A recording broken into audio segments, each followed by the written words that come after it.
Salut à tous, on se retrouve pour une nouvelle vidéo qui sera le troisième animé review. Je n'en avais pas fait depuis le début avril apparemment.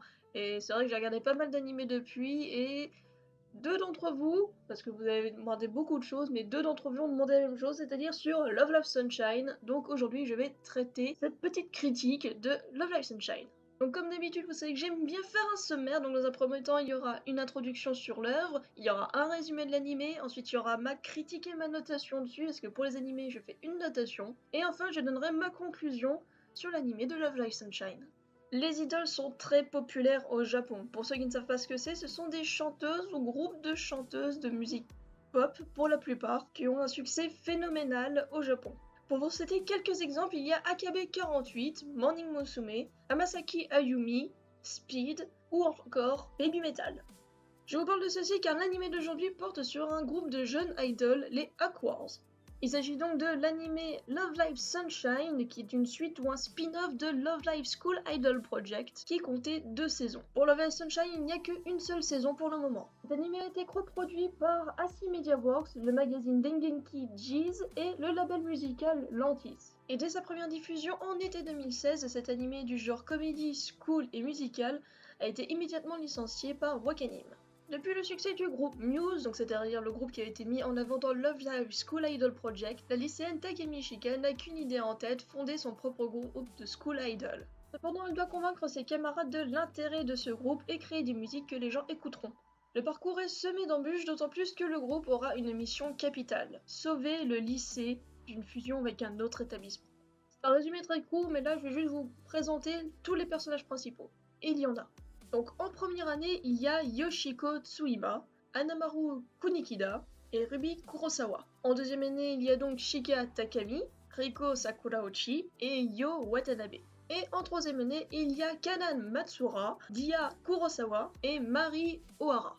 Passons maintenant à la notation et à mon avis sur cet animé. Donc comme à chaque fois, il y aura mon point de vue sur les graphismes, sur l'histoire, les personnages et l'originalité de l'œuvre. Pour les graphismes, je vais donc mettre la note de 7 sur 10, tout simplement parce que ce sont des graphismes qui sont beaux, mais simples.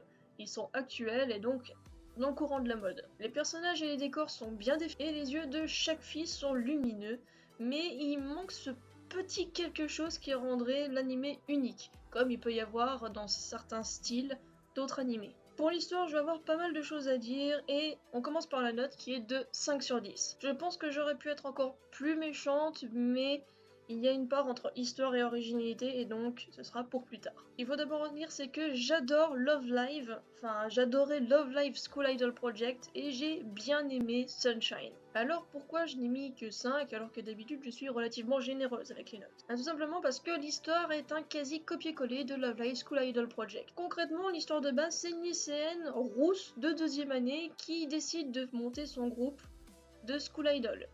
La différence, c'est que Shika veut faire un groupe parce qu'elle adore les idoles et que c'est une grosse fan, alors que Honoka avait directement pour objectif de créer un groupe pour sauver son lycée. C'était purement intéressé, à la base. Le groupe Aquars contient 9 idoles comme Muse, et il y a à chaque fois 3 filles de chaque année. Ça fait quand même beaucoup de coïncidences. Et même si au début, Aquars n'avait que pour but la passion et l'envie de faire un groupe, elles vont se donner la mission de sauver leur lycée. Parce que c'est pas vraiment, il va pas fermer leur lycée comme pour Love Live School Idol Project, c'est juste qu'il va fusionner avec un autre établissement s'il n'y a pas plus d'inscriptions. Autre point commun qui a beaucoup d'importance sur la première saison à la fois de Love Live School Idol Project et de Sunshine, c'est qu'il y a la présidente du conseil des élèves qui veut absolument pas de ce groupe.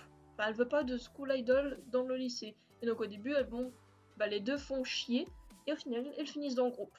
Donc c'est un petit schéma qui se répète et c'est un peu dommage. Par contre, il y a pas mal de différences intéressantes. Déjà, même si Aquars est face à un échec, les filles n'abandonnent pas. Dès le départ, elles ont l'air bien plus motivées, tout simplement parce qu'elles sont motivées par leur passion pure. Quand on regarde les premières chansons, on voit qu'elles ont besoin de plus de temps pour créer des musiques, des chansons, elles ont besoin de plus d'imagination, alors que pour Muse, ça semblait plutôt inné. Et enfin, la grosse différence, c'est que Aquars est beaucoup plus soumise à la concurrence que Muse, car ça se passe 2-3 ans plus tard, et donc Muse a vraiment lancé, même si c'était déjà populaire avant les idoles, Muse a vraiment lancé un gros courant de groupes d'idoles, qui fait que pour Aquars qui arrive dans ce monde, c'est très difficile au départ, elles vont avoir une plus grosse concurrence, il y aura beaucoup plus de problèmes. Mais malheureusement, ce n'est pas ces aspects que les téléspectateurs vont retenir et vont voir que le plot de base est beaucoup trop semblable à celui de Love Live School Idol Project. Et donc j'ai mis la note de 5 sur 10 parce que j'étais moins absorbée par l'histoire vu que la base était trop semblable, mais je me suis accrochée aux différences et notamment avec le point suivant sur les personnages. Pour les personnages, j'ai donc mis la note de 7 sur 10. Car oui, tous les personnages ont une personnalité différente, comme pour Muse, mais il y a un background entre les personnages qui est beaucoup plus important à mon sens. Dans Love Live School Idol Project, il y avait donc les 3 amis de base, les deuxième années, qui se connaissaient, il y en avait 2 en troisième année qui étaient très proches, mais il n'y avait pas un gros background, il n'y avait rien, c'était vraiment juste purement intéressé, c'était on fait un groupe pour sauver le lycée. Là, il y a vraiment déjà des relations entre les personnages, bon elles se rassemblent donc ça crée des nouveaux liens, mais il y a quand même pas mal de choses en arrière-plan. Comme par exemple, Shika et Watanabe, donc de deuxième année, se connaissent depuis le jardin d'enfants. Mais il semble y avoir une maigre distance entre elles, c'est-à-dire qu'elles sont amies, mais c'est vrai qu'à un moment on note une grosse distance entre les personnages. Il faut aussi savoir que Ruby et Dia sont sœurs et ont la même passion. Riko, qui est une lycéenne qui vient juste d'arriver, va très vite devenir un pilier pour Shika, qui sera elle-même la leader du groupe. Et en plus, elles sont voisines. Ça, on le voit dès le premier ou deuxième épisode, hein. Ça vous spoil pas grand chose. Yoshiko, une première année, pense être un ange déchu. Voilà, c'est le personnage un peu excentrique, elle se contient en gros toute la journée, mais en fait, une fois qu'elle est plus à l'école, c'est un ange déchu. Ouais, c'est sa personnalité profonde. Pour ne pas spoil, je ne veux pas dire ce qu'il y a, mais les 3 troisième années ont une histoire en commun. Enfin, elles ont vécu quelque chose ensemble, et malheureusement, leur amitié n'en est pas sortie indemne. Voilà, j'en dis pas plus, mais comme ça vous attise un petit peu votre curiosité. Donc même si le point d'avant avec l'histoire n'était pas trop en leur faveur, je trouve que les personnages de Love Live Sunshine sont bien plus intéressants à ce niveau-là, car leurs relations ont bien plus été travaillées. Et le dernier point à noter, c'est l'originalité, et là, vous aurez compris que la note ne va pas être fameuse, car il s'agit d'un 4 sur 10. Donc 4 sur 10 parce qu'il y a a priori trop de points communs entre Love Live School Idol Project et Love Live Sunshine, donc je trouve ça très dommage. Je pense qu'ils auraient pu choisir un autre thème que sauver une école ou quoi que ce soit.